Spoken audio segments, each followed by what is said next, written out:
নমস্কার, আমি দীপান্বিতা আবারও একটি রেসিপি নিয়ে হাজির হলাম আপনাদের কাছে। আজকের রেসিপি ম্যাঙ্গো চিজ কেক।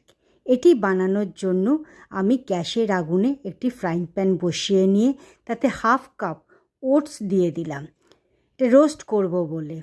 তার সাথে দিলাম 10 থেকে 12টা কাঠবাদাম অর্থাৎ আলমন্ড দিয়ে 2 থেকে 3 মিনিট ধরে লো ফ্লেমে ভালোভাবে সেটিকে ভেজে নিলাম। যখন সেটা একটু মচমচে হয়ে গেল তখন সেটাকে ঠান্ডা করে নিয়ে একটা মিক্সিং জারে আমি ঢেলে দিয়েছিলাম। আমাদের রোস্টেড ওটসটি তৈরি হয়ে গেল। এরপর সেই মিক্সিং জারের মধ্যে 2 থেকে 3 টেবিল স্পুন আমি চিনি যোগ করেছিলাম। চিনিটা দিয়ে যাওয়ার পর 1 পিঞ্চ নুনও দিয়ে দিলাম। মিষ্টি খাবারে নুনটা ভালোই লাগে। তারপর 2 টেবিল স্পুন বাটার দিয়ে সেটিকে ঢাকা দিয়ে একটু গ্রাইন্ড করে নিলাম।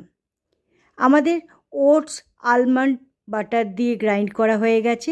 দেখবেন যেন এরকম স্টিকি স্ট্রাকচারটা হয়ে থাকে, যাতে আঁট বাঁধবে এই রকম ধরনের আপনাদের স্ট্রাকচারটাকে বানাতে হবে। এবার এটা একটা সাইডে রেখে দিলাম। এরপর 4খানা আমি এখানে গ্লাস নিয়েছিলাম। আপনাদের প্রয়োজন অনুসারে আপনারা গ্লাসটিকে নেবেন। এবার প্রতিটা গ্লাসে আমি সম পরিমাণ অর্থাৎ 2 থেকে 3 টেবিল স্পুন করে ওই গ্রাইন্ডেড ওটস এবং আলমন্ডকে দিয়ে ভালোভাবে নাড়িয়ে এবং ট্যাপ করে একটা স্তর বানিয়ে নিয়েছিলাম। শুধু করলে হবে না, আবার সেটাকে একটা স্প্যাচুলা দিয়ে আমি ভালোভাবে সেটাকে সেট হবার জন্য একটা স্প্যাচুলার সাহায্যে পুরো লেয়ারটাকে বসিয়ে নিয়েছিলাম এবং 10-15 মিনিটের জন্য তাকে আমি ফ্রিজে রেখে দিলাম। এবারে একটা বড় মিক্সিং জার নিলাম, তাতে একটা বড় 1 কাপ আমের পাল্প আমি সেখানে যোগ করে দিয়েছিলাম এবং অর্ধেক আমটাকে আমি সরিয়ে রেখেছিলাম। এরপর 100 গ্রাম পনিরকে হাতে করে ম্যাশ করে নিয়ে অর্থাৎ চেপে গুঁড়ো করে নিয়ে সেই আমের সঙ্গে যোগ করলাম। 1/4 কাপ হাঙ্কার্ড আমি জল ঝরানো দইটাও দিয়েছিলাম, সাথে দিয়েছিলাম 1 থেকে 2 টেবিল স্পুন দুধ। তারপর 4 থেকে 5 টেবিল স্পুন চিনিও এখানে যোগ করে দিলাম।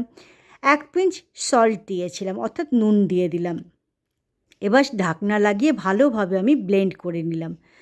আমাদের আমের ব্লেন্ডটি বা এটা তৈরি হয়ে গেল। এরকম থিক টেক্সচার করতে হবে, ক্রিমি থিক টেক্সচারটা যেন আসে। এরপর তাতে